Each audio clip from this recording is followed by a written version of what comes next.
ACCA की तालीम को आलमी सतह पर सख्त तरीन इम्तिहानात की वजह से पहचाना जाता है, जिसमें एक जदीद अकाउंटेंट के लिए सलाहियतों और काबिलियत का होना ज़रूरी है। ऐसी ही एक मिसाल पाकिस्तानी तालिब इल्म हुज़ैफ़ा जमील की है, जिन्होंने ग्लोबल अवार्ड अपने नाम करके मुल्क का सर फ़ख्र से बुलंद कर दिया है। हुज़ैफ़ा ने दुनिया भर में 1,07,142 तलबा के दरमियान ये मुकाबला जीता है। ACCA के एग्ज़ाम फाइनेंशियल रिपोर्टिंग में मेरे 99% मार्क्स के साथ ग्लोबल डिस्टिंक्शन बनी। इसमें 180 कंट्रीज़ के स्टूडेंट्स थे, जिसमें से 1,07,000 स्टूडेंट्स थे, जिनमें से सबसे ज़्यादा मार्क्स मेरे हैं और मैंने ग्लोबली टॉप किया फर्स्ट पोजीशन के साथ। वर्ल्ड वाइड रिकग्निशन है गल्फ़ की कंट्रीज़ में, यूरोप की कंट्रीज़ में, जहाँ पर भी आप चले जाएँ आपको अपॉर्चुनिटीज़ मिलती हैं इसके बाद। लेकिन अगर इसकी डिफ़िकल्टी लेवल की बात की जाए तो आई थिंक इंटरेस्ट पे डिपेंड करता है स्टूडेंट के। अगर उसका इंटरेस्ट है तो फिर उसको इतनी डिफ़िकल्टी फेस नहीं करनी पड़ती। लेकिन वैसे ये बाकियों से कंपैरेटिवली ज़्यादा टेक्निकल क्वालिफ़िकेशन है, क्योंकि इसमें ज़्यादा प्रैक्टिकली इम्प्लीमेंटेशन के ऊपर बात होती है, कॉन्सेप्ट्स के ऊपर बात होती है।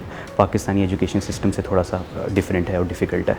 पाकिस्तान में भी इसकी बहुत सी फील्ड्स हैं जिसके अंदर इसका स्कोप है। टैक्सेशन की फ़ील्ड है, ऑडिटिंग की फ़ील्ड है, कॉस्टिंग की फ़ील्ड है, डाटा एनालाइजिंग की फ़ील्ड है।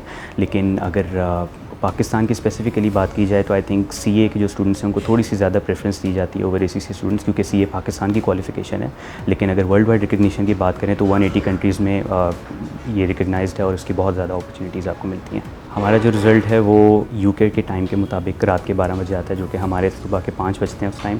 और उस रात नींद तो नहीं आती और टेक्स्ट मैसेज आता है और साथ ही ईमेल भी आती है। तो ईमेल जब मैंने पढ़ी तो 99% मार्क्स का मुझे बिल्कुल भी यकीन नहीं आया। लेकिन उसके बाद जब मैंने उसको वेरीफ़ाई किया तो वाकई 99 थे और मैं बहुत खुश हुआ। और फिर मैंने अपने घर वालों को बताया, वो भी बहुत खुश है, उन्होंने शाबाशी दी, अल्लाह का शुक्र अदा किया। आई थिंक एक कॉम्बिनेशन ऑफ स्ट्रगल्स है। मेरी भी इसमें स्ट्रगल है। सबसे पहले तो अल्लाह ताला का करम है और पेरेंट्स की दुआएं हैं। उसके बाद मेरी अपनी स्ट्रगल है। उसके बाद मेरे टीचर सर ज़ुबैर सलीम की इसमें काफ़ी ज़्यादा एफर्ट्स हैं। और साथ मेरे institute scan school of accountancy का जो है वो भी इसमें बहुत ज़्यादा रोल है। और इस कम्बिनेशन ऑफ स्ट्रगल्स के साथ मैंने अचीवमेंट हासिल की है। पहले मेरी एक स्टूडेंट ज़ारा नईम डार ने ग्लोबल डिस्टिंक्शन ली। अब मेरे एक बहुत ही अच्छे बच्चे हुज़ैफ़ा जमील ने ग्लोबल डिस्टिंक्शन ली है। एंड आई रियली बिलीव के पाकिस्तान में जो पोटेंशियल है स्टूडेंट्स में, अगर हम उसे थोड़ा सा बेहतर डायरेक्शन में लेके आएँ तो ये बहुत अच्छा कर सकते हैं और पाकिस्तान का नाम बहुत ज़्यादा रोशन कर सकते हैं। टीचर को एक डायरेक्शन में लेके चलना चाहिए बच्चे को। टीचर को खुद भी बहुत क्लियर होना चाहिए कि वो इन स्टूडेंट से क्या आउटपुट चाहता है, और देन फिर स्टूडेंट्स के साथ थोड़ा मिंगल करके कोशिश करनी चाहिए कि वो उन्हें मोटिवेट रखे थ्रू आउट द सेशन, ताकि वो बहुत अच्छे रिजल्ट्स प्रोड्यूस कर सकें।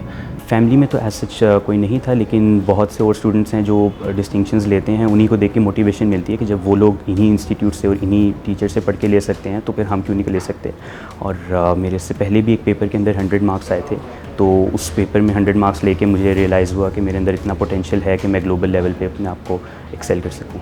ज़ारा नईम का भी जिस तरह 96 मार्क्स के साथ इसी पेपर के अंदर वर्ल्ड वाइड डिस्टिंक्शन बनी थी, उन्होंने भी इन्हीं टीचर से और इसी इंस्टीट्यूट से पढ़ा था, तो उनको भी देख के मोटिवेशन मिली थी कि जब वो ले सकते हैं तो हम क्यों नहीं ले सकते। मैं अपना सारा सिलेबस साथ साथ कवर करता हूँ, लेक्चर रिवाइज़ करता हूँ, सिर्फ एंड पे एग्ज़ाम के करीब जाके प्रैक्टिस को टाइम देता हूँ। और उसके अलावा क्रिकेट खेलना पसंद करता हूँ, सोशल मीडिया यूज़ करता हूँ। मेरा अपना एक पेज भी है एस्थेटिक कलाम के नाम से, जिसके ऊपर मैं नात और कलाम्स के ऊपर वीडियो पोस्ट करता हूँ। फ़िलहाल मेरा ACCA की कंप्लीशन के ऊपर फोकस है और उसके बाद हमारी 3 साल की मेंबरशिप रिक्वायर्ड होती है, इंटर्नशिप रिक्वायर्ड होती है, प्रैक्टिकल एक्सपीरियंस जिसे हम कहते हैं। उसके लिए मैं बिग 4 के किसी ऑडिट फर्म में ज्वाइन करना चाहूँगा और उसके बाद फिर मैं इंडस्ट्री में अपॉर्चुनिटी फाइंड करूँगा इंशाल्लाह। 2 माह के सेशन में हमने एक पूरा का पूरा पेपर पढ़ा है और उसने ग्लोबल डिस्टिंक्शन ली है। और उसका तरीका क्या था कि वो एक कंसिस्टेंटली और डेली बेसिस पे अपने काम को बहुत ज़्यादा इम्पोर्टेंस देता था।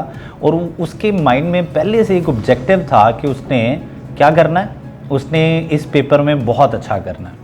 जब ये ऑब्जेक्टिव आपके माइंड में क्लियर हो और देन फिर आप डेली बेसिस पे उसके लिए एफर्ट्स कर रहे हो और आप एक एक मार्क के लिए कोशिश कर रहे हो, तो फिर इस तरह के रिजल्ट्स आते हैं। मुझे बहुत ज़्यादा मैसेजेस भी आए हैं कि ये ख़बर हम तक तो पहुंच गई, हमारे पेरेंट्स तक नहीं पहुंचनी चाहिए। और कुछ कज़न्स हैं जो कह रहे हैं कि तुम हमारे लिए तानों का बायस भी बन रहे हो।